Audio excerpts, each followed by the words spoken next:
Assalamualaikum warahmatullahi wabarakatuh.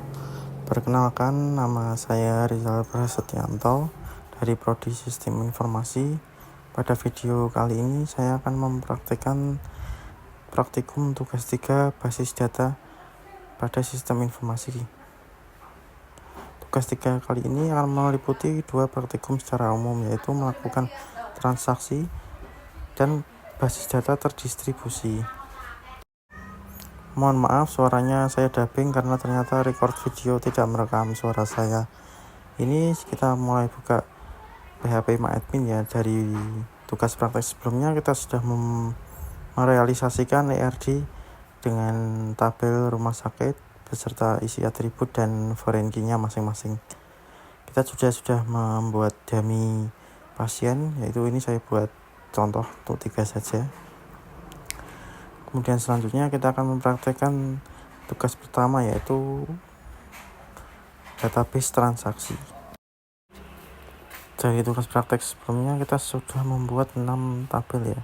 Sekarang kita buat routine.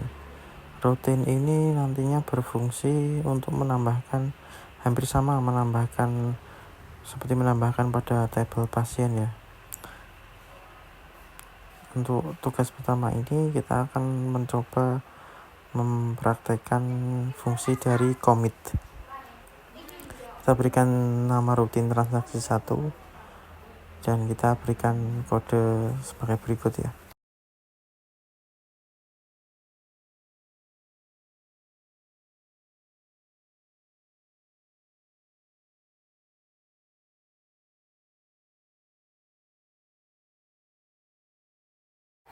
Penambahan pasien baru sudah saya buat ya, cuman ini belum saya berikan commit. Kita akan coba cek apakah ada di tabel pasien atau tidak. Perintah commit ini seperti perintah bahwa kita sudah memberikan commit dan akan muncul pada pasien. Nah, ini apabila kita belum memberikan perintah code commit, tidak akan muncul pada tabel pasien. Dia akan muncul apabila kita panggil pada menu SQL dengan perintah call nama transaksi tadi. Kita akan coba panggil transaksi tadi ya dengan perintah call. Kita hapus dulu perintah sebelumnya, selesaikan dulu.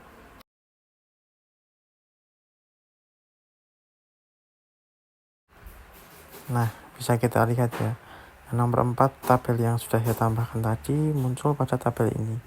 Namun ini masih belum muncul pada tabel pasien karena kita masih belum memberikan perintah commit pada kode yang kita buat tadi. Kita akan edit dan kita akan coba buat menambahkan untuk kode commit supaya keluar pada tabel pasien ini.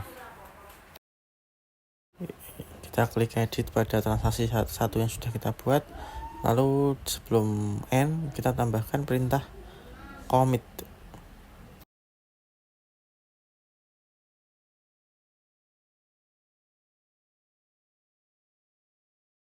Lalu kita klik go dan apabila sudah berhasil akan menjadi seperti ini ya tampilannya ya. Lalu kita cek kembali pada tabel pasien, kemudian klik pada structure ya. Oh maaf, ini sebelumnya kita harus execute dulu karena tadi cuma baru diedit saja. Lalu kita cek kembali. Nah ini ya, pada nomor 4 sudah berhasil menambahkan pasien bernama Gibran tadi ya. Untuk praktek commit sudah selesai. Untuk yang selanjutnya saya akan mempraktekkan uji coba apa yang dimaksud dengan trigger ya.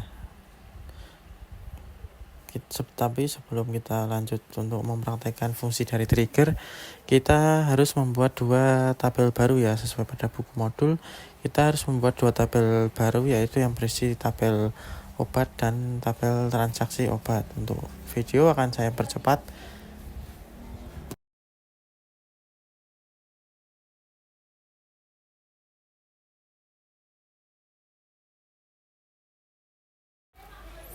Baik, ini saya sudah membuat 2 tabel baru ya. Yang bernama obat dan transaksi obat, dan sekarang saya akan membuat antara primary key dan foreign key dan juga index.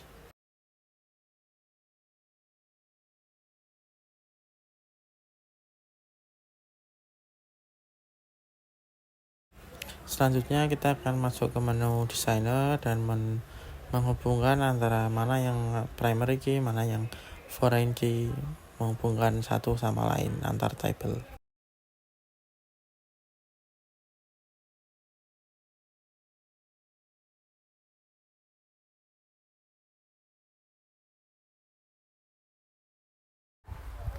Sudah saya hubungkan satu sama lain ya, antara ID pasien transaksi obat dengan ID pasien pada pasien, selanjutnya ID obat pada obat dengan ID obat pada transaksi obat. Sudah saya hubungkan dengan relationship, dengan cascade, dan supaya dapat saling bertransaksi. Selanjutnya di sini sebelum kita masuk pada kode trigger, kita harus memberikan contoh ya. Sebelumnya kita sudah mengisi pasien dengan berbagai nama. Sekarang kita akan memasukkan atau menginsert obat pada tabel obat supaya dapat bisa kita gunakan transaksinya. Kita masuk ke tabel obat, lalu kemudian kita insert. Step-stepnya sama seperti saat kita memasukkan data nama pasien-pasien ya. Nah, sebagai berikut kita masukkan ID obat, kode obat, nama obat. Untuk contoh kali ini saya hanya menggunakan 3 saja ya.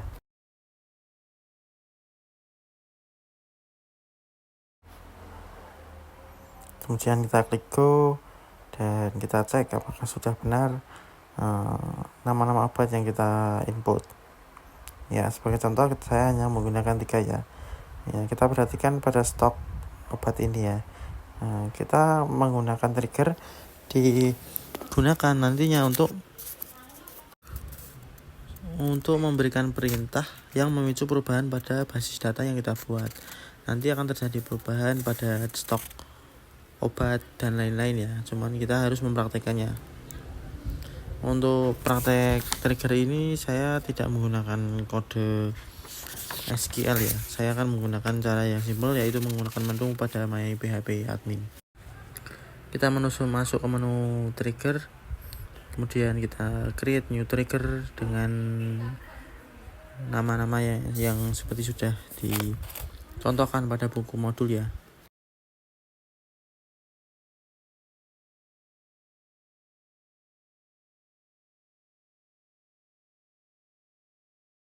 Ya, ini ya. Saya sudah buat trigger tadi dengan nama TG jual untuk transaksi obat. Sebelum kita memberikan perintah trigger ini atau menjalankan perintah trigger, kita perhatikan terlebih dahulu pada stok obat, karena nantinya yang menentukan apakah trigger ini berfungsi atau tidak. Sebelumnya kita perhatikan stoknya. Masing-masing obat memiliki stok masing-masing, yaitu paracetamol 5, Salmol 10, kemudian Rinos 20.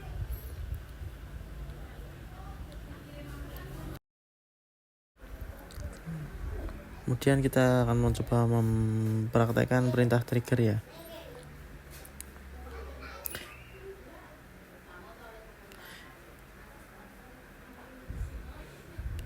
Kita akan mencari masuk ke tabel terlebih dahulu. Kemudian kita klik pada transaksi obat, lalu kita insert. Ya, berbeda dengan sebelumnya yang kita harus menambahkan nama dan lain-lain ya. Pada kali ini kita hanya cukup memilih drop down menu saja. Namun kita perlu mengisi untuk ID transaksi, tidak perlu diisi tidak apa ya. Kita berikan contoh ini, kita mau memberikan obat kepada siapa, pada nomor 1, dan ID obat apa tadi yang kita berikan, untuk 1, 2, atau 3. Kemudian pada jumlah kita menjual obat itu untuk berapa piece. Ini saya berikan contoh 1 saja. Untuk harga sementara saya kasih 0 dulu. Kemudian langsung klik go. Oke, perintah trigger sudah terjadi ya. Kita akan cek pada obat. Nah, kita bisa lihat bahwa pada obat. Nomor 2, terjadi pengurangan stok setelah kita melakukan perintah trigger yang barusan kita praktekkan ya. Untuk praktek transaksi data pada tugas 3 ini sudah selesai ya. Apabila masih ada kekurangan, mohon maaf. Terima kasih. Wassalamualaikum warahmatullahi wabarakatuh.